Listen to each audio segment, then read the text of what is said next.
Começamos olhando para Brasília, em meio à confusão no plenário, problemas no sistema de votação eletrônica. A Câmara aprovou em primeiro turno a PEC que amplia benefícios sociais a menos de 3 meses das eleições. A previsão é de que a votação seja retomada amanhã.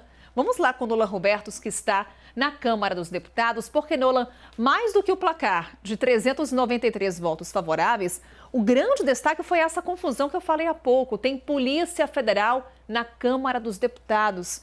Agentes ainda estão por aí, Nolan? Boa noite. Ainda estão por aqui. Uma excelente noite para você, Carol. Boa noite a todos que acompanham agora. Isso porque o presidente da Casa, Arthur Lira, viu, Carol, ele disse que achou muito estranho o problema de votação remota aqui da Câmara dos Deputados, dá problema exatamente no dia em que está sendo votada uma PEC tão importante como essa PEC dos benefícios. Durante todo o dia, o presidente da Câmara, Arthur Lira, disse que colocaria em votação apenas se ele tivesse ali com 460 deputados no quórum aqui da casa. Mesmo assim, ele colocou em votação, apesar dos problemas, e aí acabou em 393 a 14 essa votação em primeiro turno. O grande problema, Carol, veio depois do destaque apresentado pelo Partido dos Trabalhadores, que pediu a retirada da parte em que se fala em estado de emergência da PEC. Arthur Lira entendeu que, como estava com problema no sistema, ele resolveu suspender essa sessão e retomar essa sessão amanhã. Só que, Carol, o regimento interno da Câmara diz que a suspensão só vale para 1 hora. Depois disso, a sessão teria que ser encerrada. E qual é o problema disso?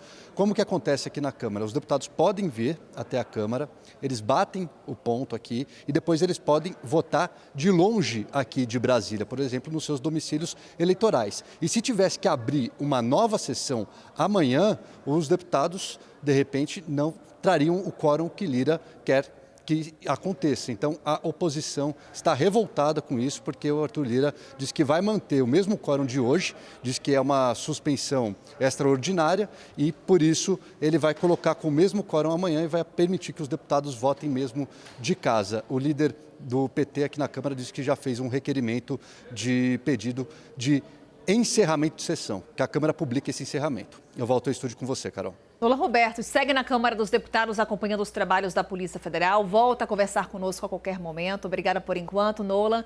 Seguimos em Brasília agora com Gustavo Uribe, nosso analista de política, para analisar a confusão, Uribe. Porque é isso, que a PEC ela seria judicializada, por exemplo, e isso já estava no radar do Congresso. Hoje, inclusive, o ministro André Mendonça negou mais um pedido de suspensão da tramitação da proposta. Agora, virar caso de polícia, Uribe, isso surpreendeu, não? Uma boa noite para você. Analista de treta também, Pois Carol. é. Boa noite a todos. Realmente não se esperava que a PEC dos benefícios tivesse tantos problemas. Já começou com grandes problemas, porque Arthur Lira ficou bastante irritado com a possibilidade lá na votação da Lei de Diretrizes Orçamentárias que não fossem positivas as emendas de relator. Nos bastidores, chegou a criticar que foi uma traição de Rodrigo Pacheco do Senado Federal.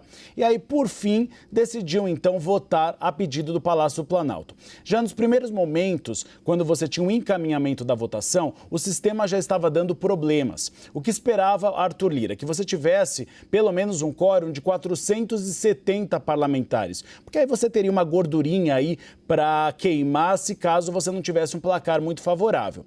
Não foi possível porque o sistema deu problemas. O sistema é semipresencial, ou seja, todos os parlamentares têm de estar na Câmara dos Deputados para atestar a presença, mas depois podem voltar à distância. Então, muitos deles já voltaram, inclusive, para os seus redutos eleitorais. A questão é que o sistema teve uma instabilidade e aí Arthur Lira pediu para que voltassem ao plenário da Câmara dos Deputados. Muitos deles voltaram.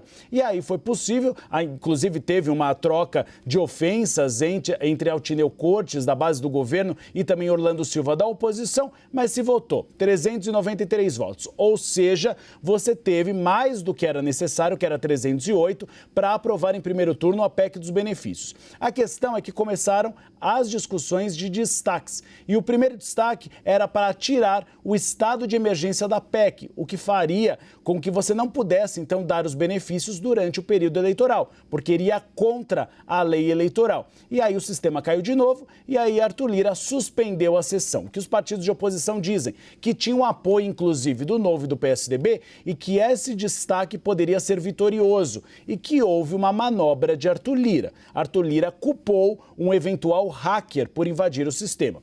Suspendeu, chamou a Polícia Federal. A Polícia Federal chegou lá e, pelas informações que a gente tem, inclusive da nossa produtora Luciana Amaral, é que um dos fornecedores do sistema disse que houve realmente uma instabilidade e pediu desculpas. Agora a questão é, a suspensão vale no regimento por 1 hora. O cancelamento, caso você não volte em 1 hora, aí você tem que esperar 24 horas para retomar a sessão. Aí é um grande problema, porque não haveria sessão amanhã, ficaria para quinta, no limite do recesso parlamentar. Mas a base governista atesta que há no regimento do Congresso Nacional, quando há um motivo de força maior, de quebra de ordem, você pode suspender para amanhã do dia seguinte, ou seja, para o que Arthur Lira quer, às 9 horas da manhã desta quarta-feira. A questão é que os partidos de oposição querem que se retome novamente desde o início a votação em primeiro turno. E Arthur Lira não quer votar apenas os destaques. Então vamos observar como se resolve esse quiprocó no Congresso Nacional. Ou seja, teremos mais uma confusão política. Gustavo Uribe detalhando tudo aqui pra gente, trazendo o bastidor. Daqui a pouquinho ele volta a conversar conosco. Valeu, Uribe. Até já.